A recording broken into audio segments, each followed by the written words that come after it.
वालेकुम, कैसे हैं आप सब लोग। उम्मीद करती हूँ आप लोग सब खैरियत से होंगे, खुश होंगे और आप लोगों के रमज़ान अल्लाह पाक के करम से अच्छे जा रहे होंगे। वीडियो पे चैनल पे न्यू हैं तो चैनल को सब्सक्राइब कर लीजिए, वीडियो को लाइक कमेंट शेयर ज़रूर करिएगा क्योंकि ये वीडियो जो है बहुत ज़्यादा इन्फॉर्मेटिव होने वाली है और इस वीडियो से ना जाने कितने लोगों को फ़ायदा भी मिल सकता है। मैं डेली व्लॉग्स जो होते हैं उनके व्लॉगर्स के उनके हवाले से भी वीडियोस बनाती हूँ और चंद इन्फॉर्मेटिव वीडियोस भी आप लोगों के साथ लेके आती हूँ जो कि हमारे ही माशरे का हिस्सा है, तो हमें इन पे भी बात करनी चाहिए। मेरे साथ बने रहिएगा, वीडियो को फुल वॉच करिएगा और आप लोगों का तहे दिल से शुक्रिया अदा करती हूँ कि आप लोग जिस तरीके से मुझे प्यार कर रहे हैं, कमेंट सेक्शन में आके मैं अपनी राय का इजहार करते हैं। दिल से आप लोगों का सच्ची में बहुत बहुत शुक्रिया, क्योंकि आप नहीं तो फिर हम नहीं। अब चलते हैं अपना रिएक्शन शुरू करते हैं। आज मैं बात करने वाली हूँ जादू टोने के हवाले से। जादू टोना जो कि हमारे इस्लाम में हराम करार दिया गया है, लेकिन हमारे माशरे में मौजूद चंद ऐसे अफराद जो कि ज़ाती दुश्मनी की इस हद तक पहुँच जाते हैं या जिनको अपनी काबिलियत पे भरोसा नहीं होता, तो वो इन जादू टोनों का सहारा लेना शुरू कर देते हैं और ऐसा जादू करते हैं कि जिससे दूसरे की ज़िंदगी बर्बाद हो जाए, जिससे दूसरे को नुकसान पहुंचे या दूसरा आपके इशारों पे चलना शुरू कर दे। मैंने अपने बड़ों से ये सुना था कि जादू टोना करने वाला इतना गुनहगार नहीं होता जितना करवाने वाला गुनहगार होता है, और इसका अंजाम आप लोगों ने सुना है कि हमारे जो मुफ्ती, हमारे आलिम दीन जो हैं वो बताते रहते हैं कि इसका क्या अंजाम होगा। दुनिया और आखिरत उस इंसान की बर्बाद हो जाती है। लेकिन कुछ मफाद परस्त ऐसे लोग होते हैं जो सिर्फ अपना फ़ायदा देखते हैं और दूसरे के नुकसान से उनको कोई मसला नहीं होता। वो चलते चलते रहते हैं और दूसरे का नुकसान करते रहते हैं। आज मैं बात करने वाली हूँ एक ऐसी खातून के हवाले से जिसका ताल्लुक़ सऊदी अरब से है। सऊदी अरब में जादू टोने की सज़ाए मौत है। सरेआम जो है उनका सर कलम कर दिया जाता है, जो कि इस ज़रा सा भी उनको अगर शुबा हो जाए सऊदी गवर्नमेंट को या वहाँ की जो इंतज़ामिया है, पुलिस है, उनको ज़रा सा भी इस बंदे पे शुबा हो जाए कि ये फ़लाने जादू टोने में मुलव्विस है, तो वहाँ पे फटाफट भाई उस बंदे का सर कलम कर दिया जाता है, वो भी सरेआम। ये है जादू टोने की सऊदी अरब में सज़ा। अब यहाँ पे मैं देर नहीं करूँगी और जो वाक़या है, जो ये गुज़रा है, ये मैं आपके साथ बयां करूँगी। अब ये वाक़या जो है दर हकीकत तकरीबन कोई 10 से 15 साल पुराना है। 2007 से लेकर 2011 के दरमियान का ये वाक़या है जिसके अंदर ये वाक़या पेश आया। लेकिन जब ये वाक़या अब लोगों के सामने, ये हकीकत, ये चीज़ें खुल के सामने आई, जब ये वाक़या सामने आया तो लोगों ने कानों को हाथ लगाया, लोगों का दिल हिल गया कि लोग जादू, माने वैसे कहा जाए तो जादू टोने से कोई ऐसा नुकसान नहीं होता कि खुदा न खास्ते किसी का रेप हो रहा है या कुछ ऐसे अमल हो रहे हैं जिससे किसी की हक तलफी हो रही हो। लेकिन जादू टोना करने वाला बैठे बैठे जो शरारतन जो जादू टोना कर रहा है या लोगों से पैसे लेके दूसरों की ज़िंदगियों के साथ खेल रहा है, बर्बाद कर रहा है, और वो जादू टोने करने के लिए क्या अमल करता है, किस तरीके से अमल करता है, तो क्या किया है सऊदी औरत ने, ये मैं आपके साथ ये किस्सा बयान करूँगी। तो चले मैं अब आपके सामने ये किस्सा बयान करती हूँ। ये खातून जो कि इजिप्ट के एक शहर में रहा करती थी, वहाँ पे एक सऊदी शहरी काम के सिलसिले में आया और वहाँ पे उसकी मुलाकात इस मिस्री औरत से हुई। इस औरत ने अपना वाक़या बताया और अपने हालात बताए कि मैं एक बेवा खातून हूँ, मेरा कोई नहीं है, मैं बेसहारा हूँ। तो इसमें उस जो सऊदी शहरी था उसने उसको एक सजेशन दी, एक मशवरा दिया, अपना रिश्ता उसको दिया और कहा कि आप मुझसे शादी कर लें तो इस तरीके से आपकी ज़िंदगी भी आसान हो जाएगी। उसने उसकी ये ऑफ़र कबूल की और इस तरह उन दोनों की शादी हो गई। शादी होने के बाद वो जो आदमी था सऊदी, वो उसको लेके, उस मिस्री खातून को लेके अपने सऊदी अरब पहुंच गया। तो यहाँ पे जब वो रहने लगी तो उनसे एक इनका बेटा भी पैदा हुआ। जब बेटा पैदा हुआ तो उस औरत को सऊदी नेशनैलिटी मिल गई। अल करियात के शहर, वहाँ पे ये रहा करते थे। और हुआ ऐसा कि जब उसका जो शौहर था, पहले तो बहुत हंसता बसता वो घराना था, अच्छा खाता पीता था, लेकिन अचानक हुआ ऐसा कि उसके मियाँ के हालात, बहुत ज़्यादा माली हालात ख़राब होने लगे, कारोबार उसका बिल्कुल तबाह बर्बाद हो गया। तब उसकी जो बीवी थी उसने उसको एक मशवरा दिया और कहा कि अगर आप कहें तो मैं आपकी थोड़ी-सी मदद कर सकती हूँ। उसके शौहर ने कहा ठीक है, आप मेरी क्या मदद कर सकती हैं? उस औरत ने कहा कि मुझे कुछ ऐसे इल्म आते हैं जिससे मैं लोगों की मदद कर सकती हूँ। जैसे कि अब आप अपने ख़ानदान में या अपने दोस्तों में सब में बता दें कि भाई अगर किसी के साथ भी कोई ऐसे मसले मसाइल हों, किसी का काम ना बनता हो, किसी के कोई तंगी हो रोज़ी में, ऐसा मसले मसाइल हों, तो मैं अपनी रूहानी ताकतों से, अपने इल्म से उनकी ये तमाम परेशानियाँ दूर कर सकती हूँ। उस औरत ने अपने शौहर को सिर्फ़ रूहानी अमल का बताया कि मैं रूहानियत से स्पिरिचुअली मैं उनका इलाज करूँगी। उसने ये नहीं जादू का ज़िक्र कहीं पे भी नहीं किया। इसी तरीके से उस आदमी ने अपने तमाम रिश्तेदारों में, अपने करीबी जो भी उसके दोस्त अहबाब थे, उन तमाम लोगों को इस बात से आगाह किया। लोग इसके पास आना शुरू हो गए। 3 साल तकरीबन वो ये काम करती रही और इसके इवज़ वो ठीक-ठाक पैसा भी लेने लगी।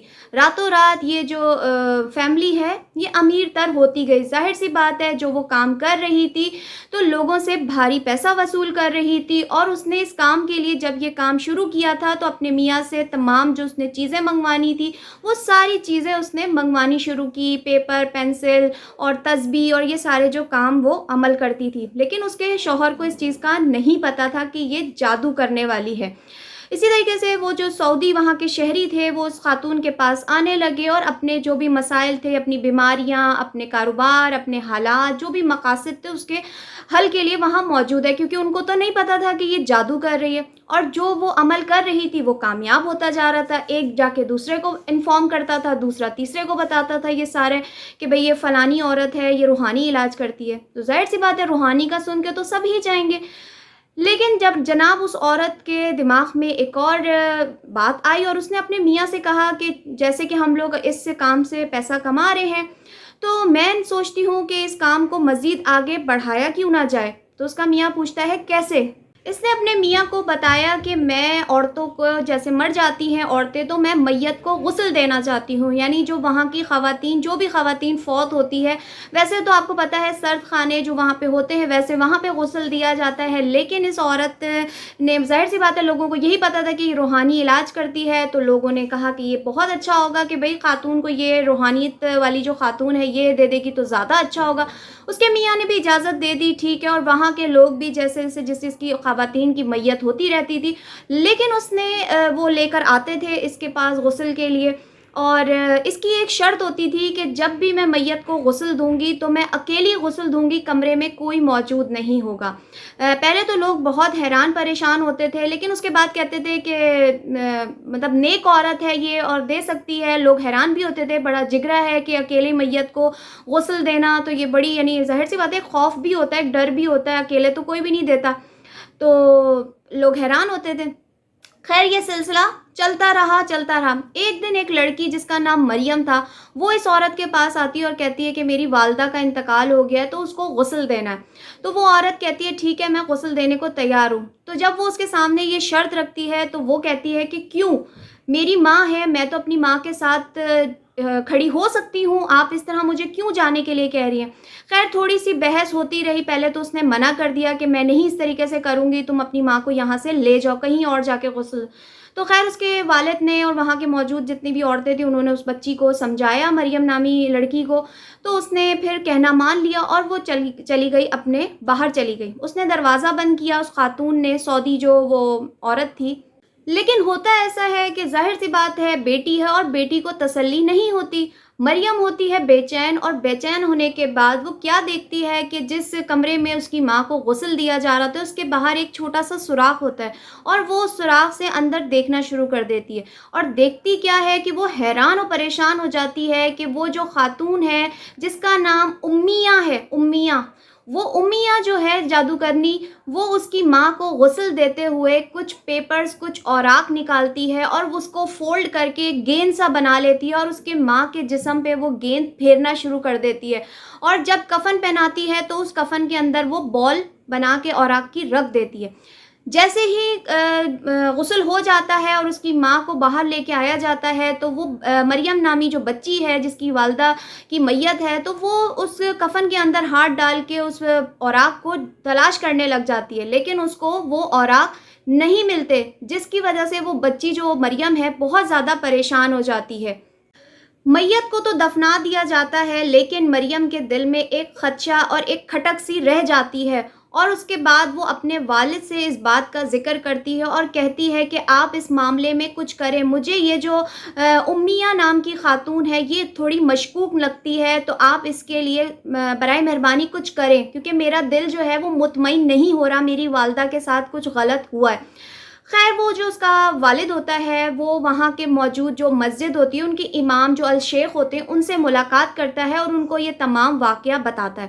یہ سن کے جو وہاں کے امام صاحب ہوتے ہیں الشیخ، وہ بڑے حیران و پریشان ہوتے ہیں، تجسس میں چلے جاتے ہیں اور کہتے ہیں کہ ایسا تو ہمارے دین میں ہے ہی نہیں کہ اکیلی میت کو کوئی غسل دے۔ الشیخ نے جب اوراق کا سنا تو وہ بہت زیادہ پریشان اور گھبرا گئے۔ اس کے بعد انہوں نے انویسٹیگیشن شروع کی کہ یہ معاملہ ہے کیا۔ انہوں نے جب تمام معاملات کی تفتیش کر لی اور اس کے بعد جب اس بات پہ یقین ہو گیا کہ وہ عورت جو ہے وہ جادوگرنی ہے، تو اس کے بعد انہوں نے قانونی کارروائی کا فیصلہ کیا اور وہاں کی جو موجودہ پولیس تھی اس کو بلا لیا گیا اس کے گھر میں۔ جب پولیس وہاں پہنچی اس عورت کے گھر پہ امیہ کے، تو وہ دیکھ کے سارے حیران و پریشان ہو گئے کہ وہ عورت جو ہے وہ جادوگرنی تھی اور جادو سے لوگوں کا علاج کرتی تھی، اور اس کے گھر میں موجود کیا کیا چیزیں دیکھی گئی اس کو دیکھ کے تو سب کے رونگٹے ہی کھڑے ہو گئے کہ وہاں پہ موجود انسان کے جسم کے اعضا بھی موجود تھے، اس کے علاوہ جانوروں کی ہڈیاں موجود تھی اور کچھ اوراق تھے جن پہ کچھ عجیب و غریب قسم کے الفاظ لکھے ہوئے تھے ٹیڑھے میڑھے۔ تو وہ دیکھ کے تو ظاہر سی بات ہے کہ یہ بات کنفرم ہو گئی کہ یہ عورت جادو سے لوگوں کا علاج کرتی ہے۔ اس کے بعد اس کے ساتھ کیا ہوا، قانونی کارروائی کی گئی اور اس کے بعد پولیس اس کو اپنے ساتھ لے گئی پولیس اسٹیشن، اور وہاں پہ پھر دوبارہ سے اس کی تفتیش شروع ہوئی۔ جب پولیس نے اپنی تفتیش کی تو یہ فوراً ہی مان گئی کہ ہاں میں جادوگرنی ہوں، میں جادو سے لوگوں کا علاج کرتی ہوں۔ لیکن جب پولیس نے یہ پوچھا کہ مریم نامی جو لڑکی ہے اس کی والدہ کے کفن میں جو تم نے اوراق جو ورق رکھے تھے وہ کون سے ورق تھے اور وہ ہمیں کیوں نظر نہیں آئے، مطلب مریم کو نظر کیوں نہیں آئے، تو پہلے تو وہ ماننے سے انکار کرے، لیکن جب پولیس نے اپنی انویسٹیگیشن سخت کی اور اس کے بعد پھر وہ عورت نے اپنا جو جرم ہے اس کو قبولنا شروع کیا اور بولا کہ سب سے مہنگا اور مؤثر جو علاج ہے، جو جادو ہے، وہ مردے کے ساتھ کیا جاتا ہے، اور مردے اس کے ساتھ جو علاج کیا جاتا ہے یہ ان لوگوں کے لیے ہوتا ہے جن کا کام بہت بگڑے ہوئے کام ہوتے ہیں، جن کے کام کسی طرح سے سنور نہیں رہے ہوتے، جن کے مسئلے بہت بڑے بڑے ہوتے ہیں اور اس کے اندر بے شمار پیسہ ملتا ہے۔ یہ سب سے مہنگا جادو ہوتا ہے، وہ علاج کے لیے بے شمار پیسہ دیتا ہے۔ تو میں اس کے نام کا اور اس کے کاروبار کا، اس کا جو مسئلہ ہوتا ہے وہ ایک تعویذ میں لکھ کر اور اس پیپر کو میں مردے کے ان اعضاء کے اندر، مطلب جو جہاں جہاں سوراخ ہوتے ہیں ان سوراخوں کے اندر وہ پیپر ڈال دیتی ہوں۔ اب وہ سوراخ آپ لوگ سمجھ سکتے ہیں، جو خواتین ہیں، چاہے وہ منہ کا راستہ ہو، چاہے آپ کا حساس حصہ ہو جو کہ ایک پرائیویٹ پارٹ ہوتا ہے، تو وہ سوراخ کیوں نہ ہو، تو میں اس کے اندر وہ جو اوراق ہے ان کی گیند بنا کے اس کو ڈال دیتی ہوں۔ عدالت کے پاس اس کو پیش کیا گیا، اس امیہ نامی خاتون کو۔ اس نے وہاں پہ جج کے سامنے اپنا جرم قبول کیا اور اس کے بعد جج نے بنا کسی اس کے یہ بات پہلے جاننے کے لیے کہا گیا کہ امیہ نے جو لاسٹ سب سے آخری جو میت کو غسل دیا ہے تو اس کی قبر کشائی کی جائے، اور آخری جو اس نے غسل دیا تھا وہ مریم کی مدر کو غسل دیا تھا۔ تو جب ان کی قبر کشائی کی گئی تو واقعی ہی ان کے جو منہ میں سے کچھ اوراق نکلے اور کچھ ان کے جو پرائیویٹ پارٹ ہے یعنی پیشاب کی جگہ وہاں سے اوراق نکلے، اور یہ اس قدر اندر ڈال دیا کرتی تھی کہ کسی کو پتہ بھی نہ چلے۔ پرائیویٹ پارٹ کا تو پتہ نہیں چلتا، لیکن منہ کے بھی اس قدر اندر ڈال دیا کرتی تھی کہ کسی کو بھی جیسے منہ دیکھتے ہیں نا آخری دفعہ تو پتہ نہ چلے۔ اس کے بعد عدالت نے بنا کسی سنوائی کے، بنا کسی پیشی کے، بنا کسی رکاوٹ کے فوراً اس خاتون کو سزائے موت دے دی گئی، اور وہ بھی سر عام جو ہے نا سر قلم کی سزا دی گئی۔ یہ وجہ اس لیے بنی، जज़ा देने का मकसद वहाँ मौजूद जो लोग हैं उनको दिखाया जाए कि इस अमल की सज़ा सिर्फ सज़ाए मौत है, और ये सज़ाए मौत देने के लिए क्यों किया जाता है वहाँ पे, कि इसके अंदर बच्चों को मारा जाता है। यानी जादू अमल को करने के लिए बच्चों का इस्तेमाल किया जाता है, मुर्दों का इस्तेमाल किया जाता है, इंसानी जिस्म के अज़ा का इस्तेमाल किया जाता है, न जाने कितने गंदे गंदे जानवरों की हड्डियों का इस्तेमाल किया जाता है। इन तमाम जो खुराफात है, इन तमाम हरकत को कंट्रोल करने के लिए इन तमाम जादू के अमल को सऊदीया में सख्ती से मना किया गया हुआ है, बैन किया गया हुआ है। और इसके बारे में यानी कानून इतना सख्त है कि अगर किसी के भी मतलब ज़रा सा भी शुबा हो जाए कि इसने कोई जादू टोना करने वाला ये फ़र्द है या कुछ है, तो उसको फ़ौरन सज़ा दी जाती है। लेकिन हमारे माशरे में जो है ना, मतलब पाकिस्तान में, इसकी कोई सुनवाई नहीं है, कोई रुकावट नहीं है इसके अंदर। हर बंदा अपने मकासद के लिए इस जादू का सहारा ले रहा है। वो ये नहीं सोचता कि जादूगर इसको करने के लिए क्या कुछ नहीं करते, क्या कुछ अमल नहीं करते। आप लोगों ने सुना होगा कि ये जो जादूगर होते हैं ये रातों को चिल्ला काटते हैं, कब्रें खोद देते हैं, कब्रों में से जो नए नए मुर्दे होते हैं उनको निकाल लेते हैं, उनकी हड्डियां निकाल लेते हैं। यानी ना जाने कितनों के प्यारे वहाँ पे सो रहे होते हैं कब्र के अंदर, और उनके साथ ये बेहुरमती की जाती है। तो इस अमल को रोकने के लिए सऊदीया में सख्ती से जादू टोना ये चीज़ें बैन है। तो क्या ही अल्लाह करे कि पाकिस्तान में भी इसकी सख्ती हो जाए और इस गंदे अमल को रोक दिया जाए, जिससे ना जाने कितनी मतलब जानों को भी नुकसान हो रहा है, ज़िंदा लोगों को भी नुकसान हो रहा है, और ना जाने जो दुनिया से जा चुके हैं, जिनकी आराम गाहें हैं, उनको आराम गाहों में भी ये लोग आराम से नहीं रहने दे रहे। ये था मेरा आज का मैसेज। आई होप इसके बाद इसको शेयर ज़रूर कर दिएगा, और इसके बाद न जाने कितने लोग वीडियो देखने के बाद शायद सुधर भी जाएं कि लोगों पे ये गंदे अमल ना करें। क्योंकि याद रखिएगा, जादू करने वाला इतना गुनहगार नहीं है जितना करवाने वाला गुनहगार है। उसकी दुनिया और आखिरत दोनों फना हो गई हैं, वो समझ ले। तो ये था मेरा आज का रिएक्शन रिव्यू, जो भी आप समझें आप लोगों के साथ शेयर किया है। आई होप आप लोगों को मेरी ये स्टोरी, ये जो भी वाक़या है, ये सच्चा वाक़या है, अच्छा लगा हो तो लाइक कमेंट शेयर ज़रूर कर दीजिएगा। दुआओं में याद रखिएगा। अल्लाह हाफ़िज़।